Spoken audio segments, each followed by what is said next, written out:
Faith Talk is brought to you by Pastor C.L. Reeves Ministry. Let's join Pastor Reeves. Pastor Reeves here with you again. Faith Talk from the Pastor's Study. I'm Carly Reeves. We have a special guest today with us. Former Commissioner of the 4th District of Etowah County, Barry Gargus. Mr. Gargus, Commissioner Gargus, welcome to the broadcast. Good morning, Pastor. Good to have you. I want to ask you one question first of all. Tell us about Barry Gargus. Well, I'm just a plain working man, like everybody in Etowah County. I want to see a change in the county. I'm married 23 years to Regina. Have 3 children and 1 grandson, 6 months old. And I'm a deacon of my church. I try to be a pillar in my community. If anybody needs any help, I always like to be the first one to jump on board. That's a good one. And that's, I think our county needs some help now.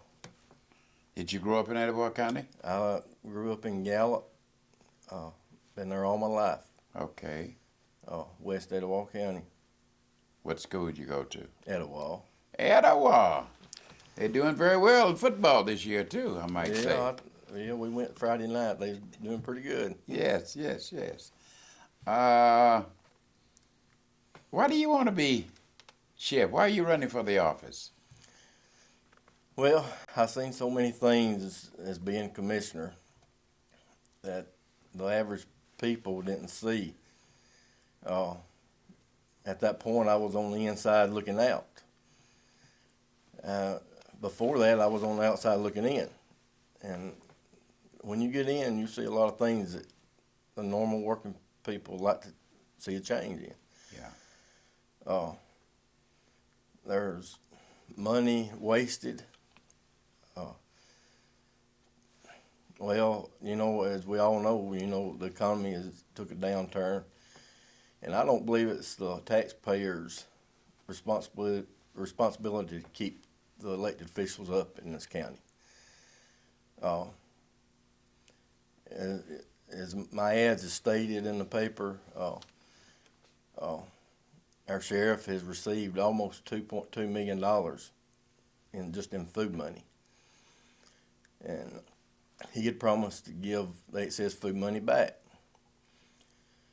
But he says that he's tried to give the feeding of the prisoners back to the county commission, but that's not what he promised. Before he was appointed, he promised to give the excess food money back.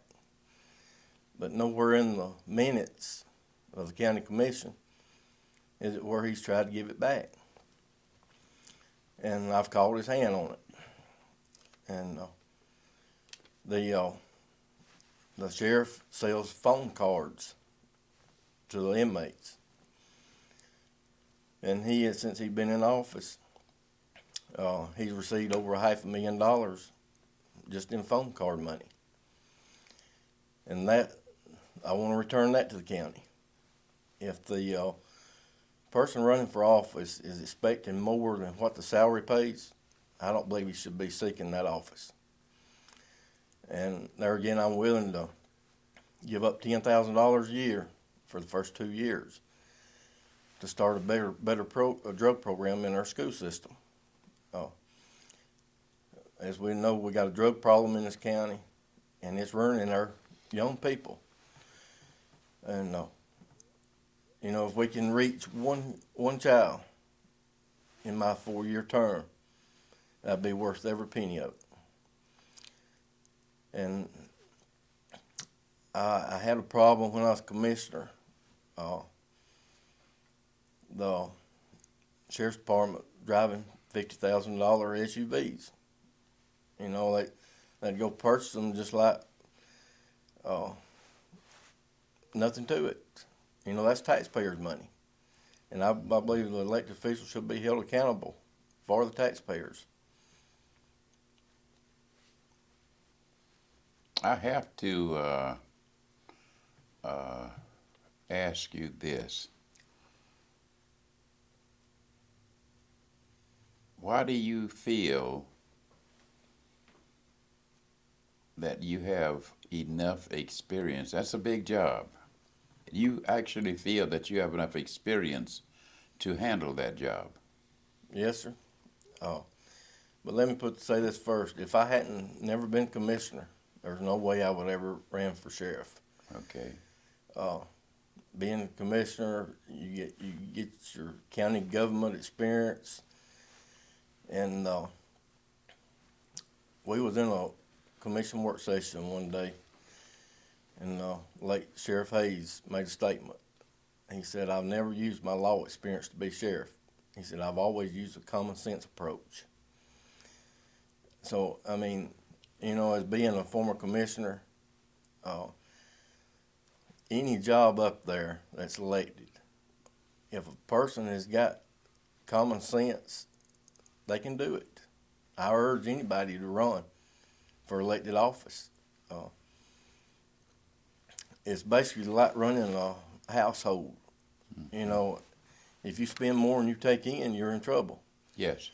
So the only version is a bigger version. You got a bigger checkbook in county government, and you've got to keep tabs on all of it. Did you see very much, if any, wrongdoings when you were commissioner? Well, no. I heard about some stuff, but the old saying is, you keep your own nose clean. Yeah. You don't have to have nothing to worry about. Yes, that is correct. So that's my 4 years. I kept my own nose clean, and I answered for Barry.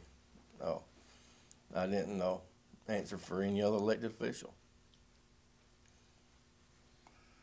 Now, you mentioned the phone cards,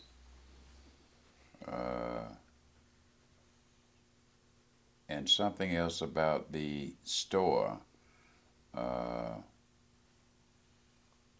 at the sheriff department. Are you saying to the viewing audience that that money should go back? The phone card money Yes. should be returned to the county. Should be returned to the county. And my statement about the jail store, Yes. I've seen price lists from the jail store, and it's way out of hand. By charging that outrageous price on items, they, for security reasons, the family can't bring things in, and I understand that. Yeah. But on the other hand, they shouldn't be gouged with high prices, ridiculous prices. Okay. But I know I can reduce it by 300%. But they're not punishing the criminal by charging that outrageous price. They're punishing the family on the outside, trying to come up with the money to purchase that. That's another thing I want to do for the county. Now, you said 300%. That's an awful lot. That's a lot, and they could be more cut, but that's the top line right now. 300%. Since the family of the inmate cannot bring, let's say a candy bar or candy bars into that inmate, that means that the inmate must go to the store Yes, sir. and purchase that candy bar. And to listen to what you're saying, if that bar costs at a street store $1, then that same bar at the store in the county jail could possibly be $3. if not 4. Wow. Oh. Okay, we'll leave that alone. Leave that alone, Commissioner. Help me out, because my time is getting real short. Help me out with I heard and I saw in the paper recently about the Metro Police Department for Etowah County. What's your thinking? Well, personally, Pastor, I don't think it'll ever go. As far as I know, you just got one council member in Gadsden now that's pushing it. And being in county government, you get to know the mayors, city council and all, but most mayor and council want to be over their own law enforcement. So therefore, that's one reason I don't think it'll go. But if it does come to a point where, they keep pushing it, I believe instead of the council and mayor deciding, I believe the taxpayers in the city limits should decide if they want a metro police or keep their own. Now, are you saying to me that you know nothing about the county itself being involved in this? Well, I know the sheriff now has been talking with the councilman that's pushing it.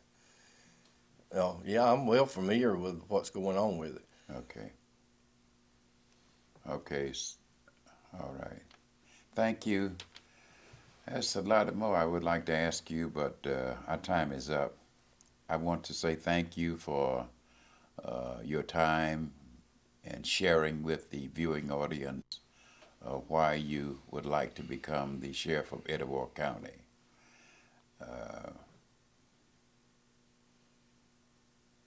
You're a brave man, let's put it like that. You're a very brave man. I thank you. And I wish you the best. We'll be right back following this message. Let me introduce you to someone that I consider very special, Gary Wright of Gadsden Builder Services. For complete bathroom renovation and kitchen renovation, for energy saving upgrade, and for general maintenance. Give him a call at 256-613-4871 for a free estimate. Call Gary Wright. I place my reputation on the line for this brother. You'll be glad you did. Welcome back. This is Carly Reeves, pastor of Friendship Baptist Church in Etowah. We have with us a very special guest this afternoon in the person of Sheriff Todd Entrekin. Did I say that right, Sheriff? Entrekin, yes, sir. That's close enough. Welcome to the broadcast. Welcome. I'm glad to be here. I appreciate y'all giving me the opportunity to come be with you today. Glad to have you. Glad to have you. Tell us a little about Brother Todd. Well, I'm 47 years old. I've been with the sheriff's office since I was 19 years old. I grew up there. I was just a kid when I went to work at the sheriff's office. And it's the only job I've really ever had, a full-time job. I've worked all the way through, each division. I worked on dispatch, patrol division, criminal investigation, narcotics, worked in the jail some. That's all I've ever done. Met my wife there. Wow. And she's now a federal probation officer here in Gadsden. We have 3 children. We live out in the Alfreds Bend community in the county outside of Holt's Bluff, and just Lord's been blessed to us. We've had a good time. Hey, man, that's a good one. Did you go to Hooks Bluff High School? No, sir. I'm a lint head from Emma Sansom. I went over here. Emma Sansom. I graduated Emma Sansom in 1980. Amen. Yes, sir. Okay, it's at my wife's school. That's her alma mater. Let me ask you this, Sheriff. What, I must say this, I've heard only good things about you, and that's always a plus since you've been in office. Well, thank you. Yeah. What are some of the accomplishments that you look forward to if you're reelected? Well, in the next few years, what we hope after this election goes on, we've made a lot of progress in the last 3 years as being appointed sheriff.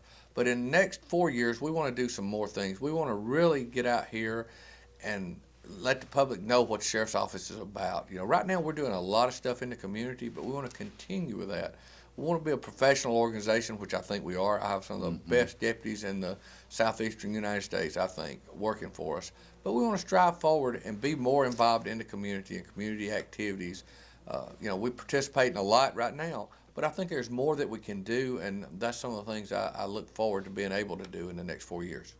That's good to hear. That organization that come around to that's the first time I saw you, come around to the churches and sing, and what is that called? Yes, the SAP program, the substance abuse program. Yes, sir. It has done so much for a lot of young people and going through that program, but it's also done so much for our community. You know, we've gone into churches and worked, you know, the YMCA's, and renewing our rivers and everything else. We've done so much with that program. Yeah, that's the first time I met you doing one of those programs in East Gadsden. Sheriff, I like what I just heard from you, doing so much, and well, you are a professional group now. I notice, I pay attention to your men, and they act very, very professional. I have not seen one, and trust me, I pay attention. Yes, sir. I have not seen one that was not on the stick, if you please. Well, I have some great people, men and women that work for us and work for the county. They don't work for me, they work for the county, the taxpayers. They get out here and serve the community, and they take their job to heart. You know, we're a family there. We're a lot larger now than when I started. You know, but 32 of us when I went to work. We have over 170 employees. Wow. And so, you know, it's not as tight-knit as it used to be, but we're still a family, and we try to take care of each other. And how we treat each other is how we want to treat the public. Yeah. Now tell me how that, since you just mentioned that, I didn't know that, nor had I read that in the paper. How were you able to expand like that? Well, when I started in '82, but Sheriff Hayes, brought in the immigration and all that, and that expanded our numbers tremendously. Okay. Over the years of expanding the sheriff's office, and we've continued to grow until we're at this rate right now, which is a lot of people. I mean, we have a jail that houses 1,000 people. Today we've probably got 820 or 30 in jail today. And you ride down Forest Avenue or Million Boulevard, you don't realize what's inside that facility. Yeah. You just ride by and say, well, there's the county jail. Well, it's huge. I mean, when you can house 1,000 people in there every day. Yeah, that's big. Most prisons just house just that many in the state of Alabama. Yeah. So, you have one of those sitting right downtown Gadsden. Now, tell me this. I read something or I saw it on TV, I don't remember, that the Etowah County Jail or Detention Center was recognized for some big deal not long ago. We were just accredited, American Correctional Association, ACA accreditation just recently. Yeah. We went to Chicago for that. I myself, Chief Scott Hassel that runs the jail, and Cassie Kellett, which runs the medical unit, sat before accreditation board, and we had to meet all this criteria. It took us several years to get it all done, but we received the accreditation, which is a huge honor. Yes. for us to be able to do that. Yes. Can you offhand say how many more in Alabama would have that same honor? Well, the Tuscaloosa County Jail has the honor of being accredited, and Mobile County Jail has the honor of being accredited in their medical staff. Well, we are accredited in both. We're the only one in Alabama that is accredited through our medical staff and the jail itself. So we're the benchmark in Alabama to reach. Well, that's why I asked that question, because I thought I remembered that, but I wanted to make sure that I'd hear it from you. Yes, sir. Sheriff, what's your thoughts on a metro police force? Well, there's been a lot of talk of that in the last few weeks, and I have been able to sit in on some of the meetings and discuss this. I really think that it's something that we ought to look at and study well. I think it will benefit the county in the long run, the cities. Anytime you combine services, you save taxpayers' dollars. We have a drug enforcement unit right now that's between us and Gadsden and the district attorney's office. We have an arson task force, which is working all the arson crimes in the county that's combined. We have a dive team that does our dives for evidence and anything else that is a combined. We have what we call a JSOG, is known as a SWAT team most places. Mm-hmm. We call it our Joint Special Operations Group, which is great. I mean, we've made 11 calls as far as that team has. It's agents from the sheriff's office, Gadsden Police Department, Gadsden Fire Department, all working together already. We're doing this job in these different areas, and it's working so well. So I really think we ought to look at it, but I think there's a lot more planning to be done. I've made the suggestion that we bring in an outside consultant to look at doing this, not the sheriff, not the police chief, not the mayor. We have a say-so in it, but I actually bring in somebody from outside that has done this somewhere like, Georgia has done it in several places. Las Vegas PD and all, they combined and made Metro. Somebody that has the experience to come in and tell us how to structure it, how many people we'd need, and just put us in the right track. Not just us here trying to put it together. I think it needs to be professionally done. Okay, that sounds good. I've known of that before I came here. As a matter of fact, where I grew up, there's a Metro Police Department in Dade County, right. Miami. Let me ask you this. Thank you for that. What do you foresee in the next 4 years in terms of challenges? Well, the challenge is always going to be, in my lifetime, I think, is going to be the drugs. I think law enforcement itself, dealing with drugs and crime that it comes with drugs, is going to be the challenge. Jail space is limited. Statewide, you see how the prisons are overcrowded, county jails are getting crowded. So there's all kind of alternative sentences coming out, sentencing. The community corrections, the drug courts, our SAP programs. And, them are all challenging itself, keeping them running. But the main thing is the drugs themselves on the streets are what are fueling everything else that we have to deal with. You're affected by it, I'm affected by it every day. Not whether we want to or know it or not. Our houses are being broke into, our homes are being broke into. We have friends or relatives that have got on drugs and have abuse problems that we got to get them off of it and educate them and get them well. And so the main challenge is going to be the drug problem in the near future of my career, I think. I have to agree with you, Sheriff, because I see it every day. Yes, sir. Every day. The neighborhood that I live in, when we moved there 15 years ago, was just great. Let's put it like that. Yes, sir. Great neighborhood. Mm-hmm. Still is. But I see drugs creeping in. And I was told by someone not long ago, I keep making phone calls. nothing is done. What do you say to a person like that? Well, you got to give us time. If you'll notice what we've done on the streets of Etowah County with this drug task force, the number of arrests we have made. Yes. It is yes. unreal. It's Yes. the number of arrests we've made, and we've made from the street level dealer to the largest drug dealers in this county in the last few months. Some real serious impacts on the traffickers, and that's what it's taken. But we do have to work the street level drug dealers. We have to work them, and to keep them off the streets, because where there's supply, there's a demand, and where there's a demand, there's a supply. Yeah. And so we fight it at both ends. We light the candle at both ends and try to put it out in the middle somewhere. I don't see how you can keep up with it. You have done a good job. I saw something that really shocked me 2 weeks ago. I was sitting at my desk. This had to be 6 o'clock in the morning. Yes, sir. And I'm listening to a helicopter in my neighborhood. Yes, sir. So I decided to walk out and the back door. Sure enough, it was up there. I said, well, the sheriff is in behind somebody. Yes, sir.